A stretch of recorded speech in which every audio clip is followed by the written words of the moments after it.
आदरणीय दर्शकवृन्द नमस्कार, शुभ प्रभात अनि ओम आदिको अभिवादन।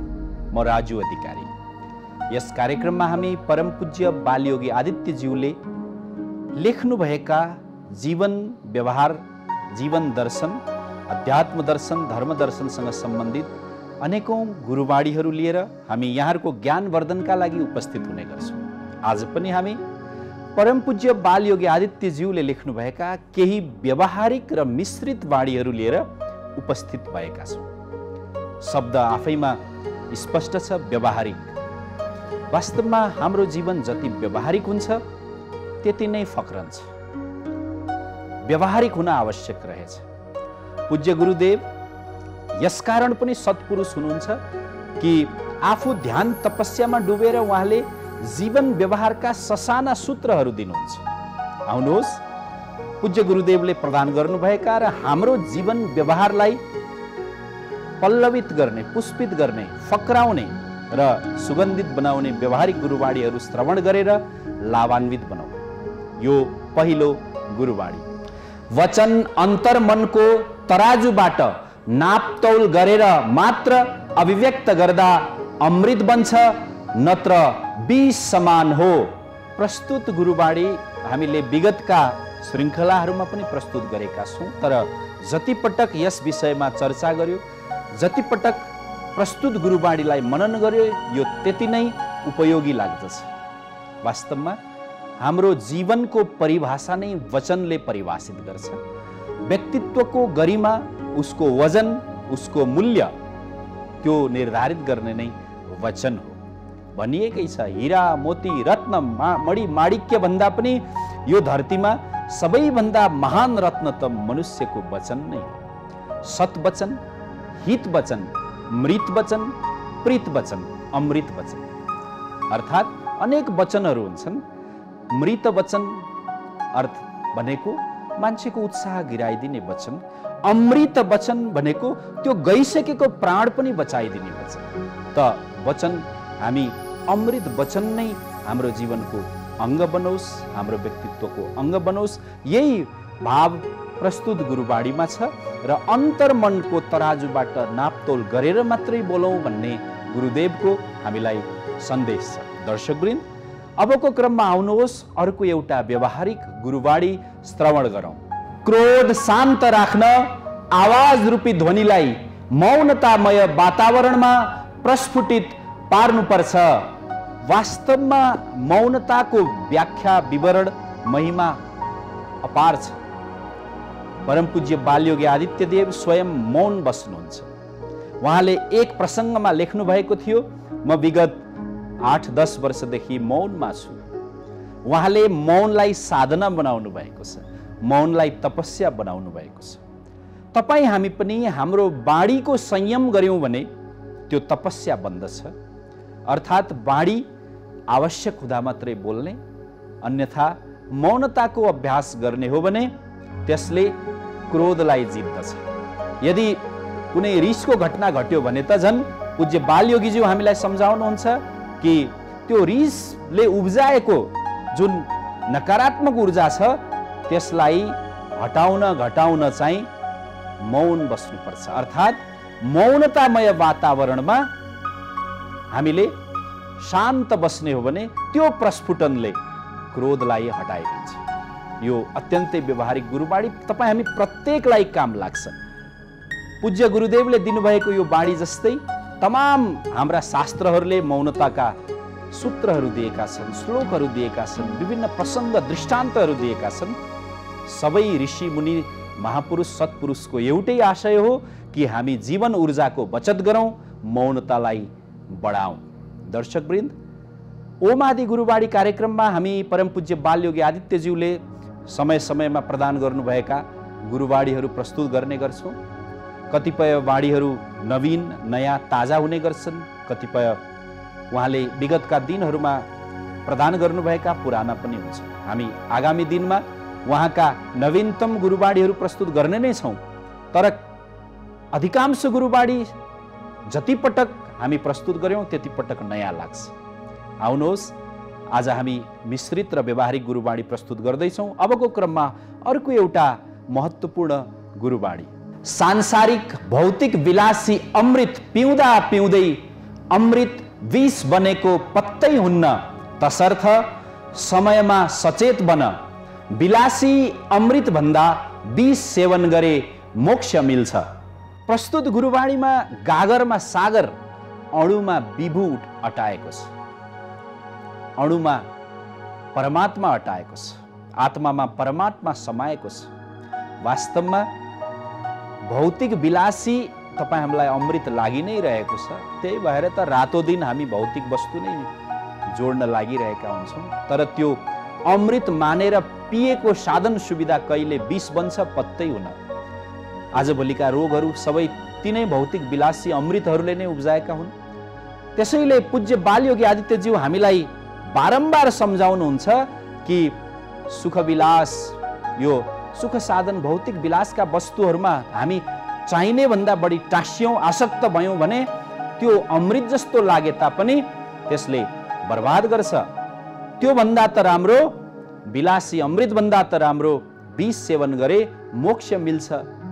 यो आशय प्रस्तुत गुरुबाणीमा भरिएको छ। यो निरन्तर बारम्बार प्रत्येक दिन मनन गर्नुपर्ने गुरुबाणी मध्ये एक हो। दर्शकवृन्द, व्यवहारिक गुरुबाणीहरू पस्कने क्रममा आउनुहोस् अर्को एउटा अनमोल गुरुबाणी श्रवण गरौँ। धर्म, कर्तव्य र आफ्नो दायित्व समयमा निर्वाह गर्नुपर्छ, नत्र समय बितेपछि हतारमा गरेका हर कार्य सहानुभूति समान अर्थहीन रहन्छन्।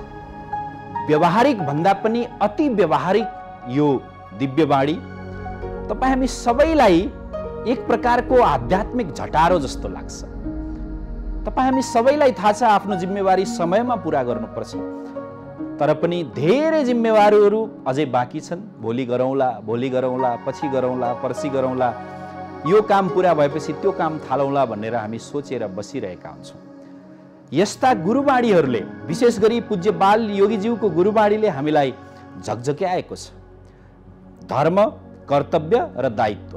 धर्म आत्मविकासका लागि, कर्तव्य मानवीयताका लागि र दायित्व हाम्रो उदरपूर्तिका लागि, पेट प्रजननका लागि, आजीविका चलाउनका लागि। भन्न खोजिएको भौतिक आवश्यकता पूरा गर्न दायित्व, सामाजिक आवश्यकता पूरा गर्न कर्तव्य र आध्यात्मिक आवश्यकता पूरा गर्न धर्मका कामहरू बेलैमा गर्नुपर्छ। बेला खुस्किसकेपछि त्यो ज्याहाई बितिसकेछ भनेर पश्चाताप बाहेक केही पनि बाँकी रहन्न, अर्थै रहँदैन। यही आशयले भरिपूर्ण पूज्य गुरुदेवको यो गुरुबाणी म आफूलाई पनि मलाई नै भने जस्तो लाग्छ, हजुरलाई पनि मलाई नै भने जस्तो, यहाँ आफैलाई भने जस्तो लाग्छ। प्रत्येक व्यक्तिलाई जसरी हामी कुनै उज्यालो फोटो हेऱ्यौँ भने त्यो फोटोमा त्यो फोटोको व्यक्ति या मूर्तिको आँखाले मलाई नै हेरिरहे जस्तो लाग्छ, पूज्य गुरुदेवको यो गुरुबाणीले म आफैलाई भनिरहे जस्तो लाग्छ। दर्शकवृन्द, यो बिहानी समयमा अवश्य मनन गरौँ यो अनमोल गुरुबाणी। आउनुहोस् अबको क्रममा अर्को एउटा व्यवहारिक गुरुबाणी फेरि चिन्तन गरौँ, मनन गरौँ र निधिध्यासन गरौँ। इच्छाले नै दुःख निम्त्याउँछ, जब इच्छालाई शून्यतामा झारिन्छ तब मृत्यु नै पनि सहज भइदिन्छ। प्रिय दर्शकवृन्द, यो कार्यक्रम यहाँलाई कुनै उपदेश श्रृङ्खला जस्तो लागिरहेको हुन सक्छ। वास्तवमा यो कुनै प्रवचन र उपदेशको कार्यक्रम होइन, यो त एउटा दर्पण हो। जब तपाईँ हामी घरबाट बाहिर निस्कन्छौँ त्योभन्दा अगाडि ऐना हेर्छौँ, मेरो अनुहार ठिक छ कि छैन, मेरो कपाल ठिक छ कि छैन, मेरो पोसाक वस्त्र ठिक छ कि छैन। पूज्य बाल योगीज्यूका प्रस्तुत गुरुबाणीहरू जीवन दर्पणका बिम्बहरू हुन्। तीमध्ये यो भर्खरै प्रस्तुत गरिएको गुरुबाणी त तपाईँ हामी प्रत्येकलाई देखाइएको ऐना हो, एक तत्व दर्शनको ऐना, एउटा जीवन दर्शनको ऐना। वास्तवमै तपाईँ हाम्रो जीवनलाई इच्छाले थिचेको छ, इच्छाले नै दुःख निम्त्याउँछ, यो ध्रुव सत्य। पूज्य गुरुदेव लेख्नुहुन्छ प्रस्तुत गुरुबाणीमा कि जब इच्छालाई शून्यतामा झारिन्छ तब मृत्यु नै पनि सहज भइदिन्छ।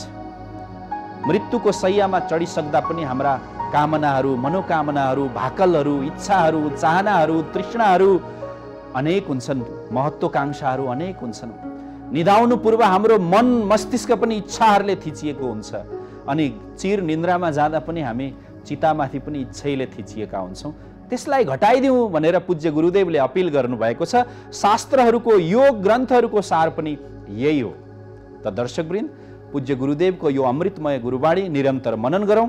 अब हामी कार्यक्रमको उत्तरार्धमा छौँ। आउनुहोस् अर्को एउटा सटिक, सरल र व्यवहारिक गुरुवाणी श्रवण गरौँ।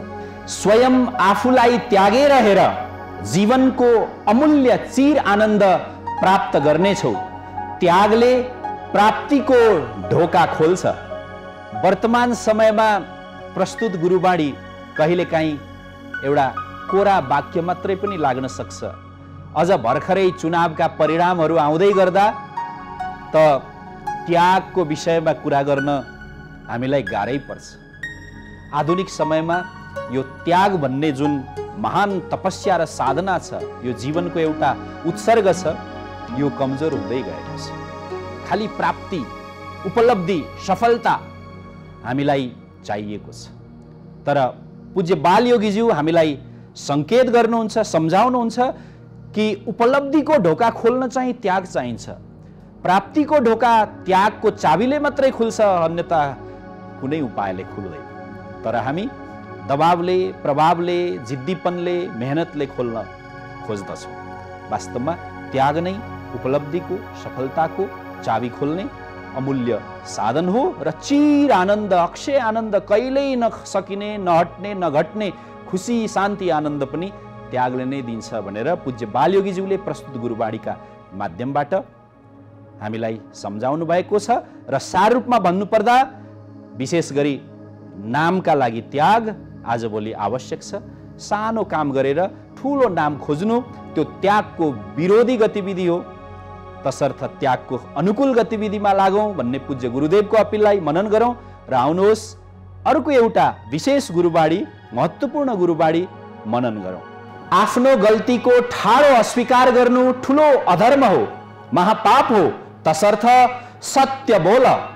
प्रस्तुत गुरुवाणीको व्याख्या गरिरहनु पर्छ जस्तो लाग्दैन। हुन त कुनै पनि गुरुवाणीहरूको व्याख्या हाम्रो सामर्थ्यको कुरा होइन। एक एक शब्दभित्र गहन अर्थ, निहितार्थ, भावार्थ, गुह्यार्थ लुकेको छ। हाम्रो यो सानो मनले, सानो प्रयासले त्यो अर्थ निस्किन सक्दैन। तर पनि एउटा दायित्व निर्वाह गर्नै पर्ने हुन्छ। परम पूज्य बालयोगी आदित्यज्यू प्रस्तुत गुरुवाणीमा लेख्नुहुन्छ कि यदि आफूले गल्ती गरिएको छ तर त्यसलाई अस्वीकार गर्दैछौँ भने त्यो भयङ्कर अधर्म हो, त्यो पाप हो। पाप मात्र होइन, महापाप हो। तसर्थ त्यस्तो काम नगरौँ, सत्यतालाई अनुसरण गरौँ, सत्यको बाटोमा हिँडौँ, सत्य बोलौँ भन्ने अपिल पूज्य गुरुदेवले गर्नुभएको छ। विशेष गरी मोबाइल प्रयोग गर्दा यो वाक्य याद गरौँ। हामी त्यसै बिना सित्तीमा दर्जनौं सत्य दिनभरि बोलिरहेका हुन्छौँ, असत्य पनि दिनभरि बोलिरहेका हुन्छौँ। बिना सित्तीमा असत्यले बाहुल्यता पाइरहेको हुन्छ। हामी ध्यान दिउँ, सत्यलाई दैनिकी बनाऊ, जीवन साधना बनाऊ। यही अपिल पूज्य बालयोगीज्यूले प्रस्तुत गुरुवाणीका माध्यमबाट गर्नुभएको छ। र अब एउटा छोटो तर महत्त्वपूर्ण गुरुवाणी श्रवण गरौँ। कमजोर तिमी होइन, तिमी भित्रको भय हो। यो छोटो महावाक्य तर अत्यन्तै सारगर्भित छ। वास्तवमा हामी भित्र कुनै पनि कमजोरी छैन। एउटा कमजोरीको जननी छ, त्यो भय।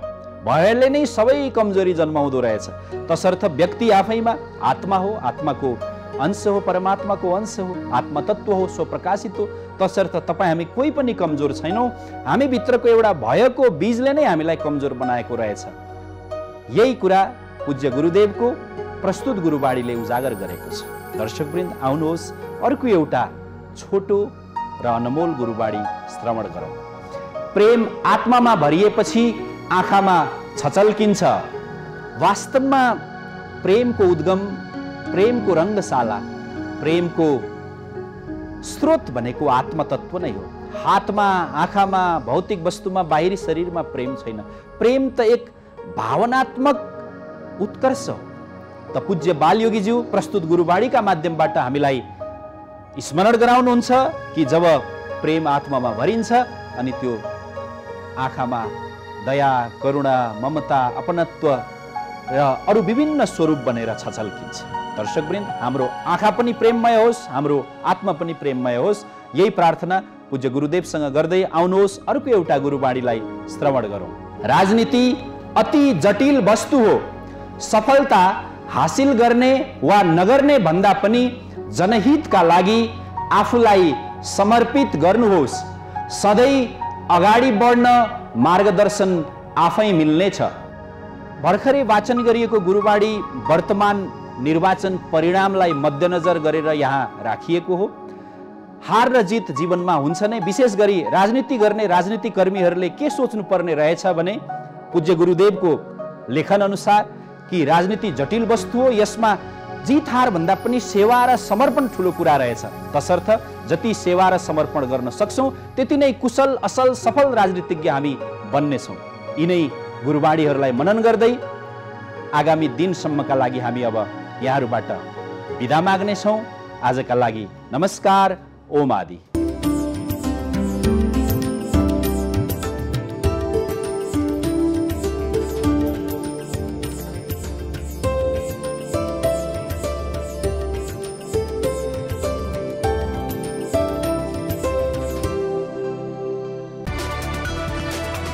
It's an AP1 presentation.